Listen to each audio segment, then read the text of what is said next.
andito na naman ang anak ng mangutang na nakapunta ng Hong Kong, na tagapunas ng puwet at tagadakot ng tooth for today's video dahil day off natin bukas. Magluluto ako ng hipon at saka tahong. Yes, imimix natin yung dalawang yan dahil magdadagat daw kami, sana nga'y matuloy na this time. So tara, samahan niyo akong magluto! Let's go! At itong ang ating mga kakailanganin. Siyempre, itong frozen na tahong. Tapos, yung shrimp ay na-blanch ko na yan. Kaya medyo orange na. Na-blanch ko na yan sandali lang. Tapos, bell pepper na red and green. Garlic, ginger, oyster sauce, kikuman soy sauce. At lalagyan natin ng konting ketchup at konting asukal later. So, tara, let's do the cooking! At ayan, nagpainit na ako ng mantika. Lalagay na natin yung ginger natin. At same thing, kapag naamoy nyo na yung amoy ng ginger, ilagay nyo na ang garlic. Ano ba yan? Bakit ayaw mo humiwalay? Ang pini mo. Ayan. Lagay na rin natin yung garlic. Mabilis ang luto to dahil panakaw-nakaw na luto ite. Ganyan. Panakaw-nakaw lang ang luto natin dahil hindi na tayo pwedeng magluto dito.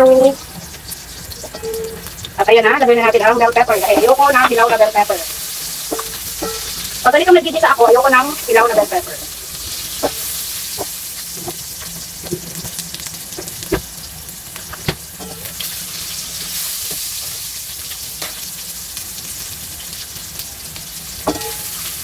At isabay na rin natin ang dalawang sili. Spicy to. Spicy ang style natin dito.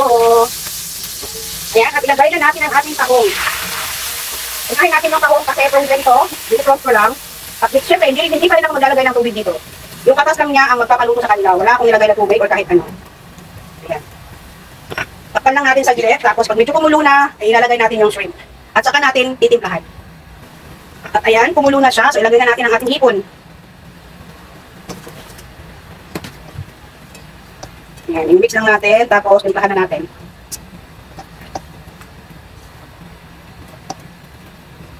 Ayun o, ang amoy na, mabango na. Lagyan natin ang oyster sauce. Mukhang mabibitin tayo sa oyster sauce for today's video. Lagyan natin ang konting soy sauce. At lagyan natin ang ketchup. Ayun, bumulwak ang ketchup. Yung inday nyo. Maya-maya, timplahan natin, lagyan natin ang asukal. Kunti.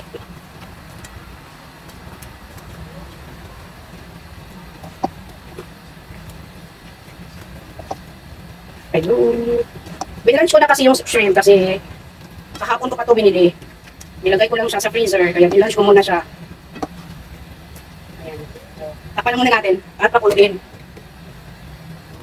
Kumukulo na siya. So lagyan na natin siya ng magic syrup.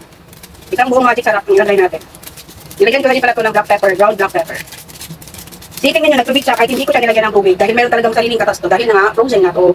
Frozen yung, ano natin, yung tawag nito, tahong natin ay frozen. So magkakatas talaga yan. So ngunit na talaga siyang lagyan ng tubig. At tapos yung shrimp natin ay na frozen din dahil kahapon binlunch ko to at nilagay ko sa freezer. Ayan. Maya-maya, okay na yan. Tapos na yan. Huwag na natin i-overcook. Isang kulo na lang, din Cora Bells na.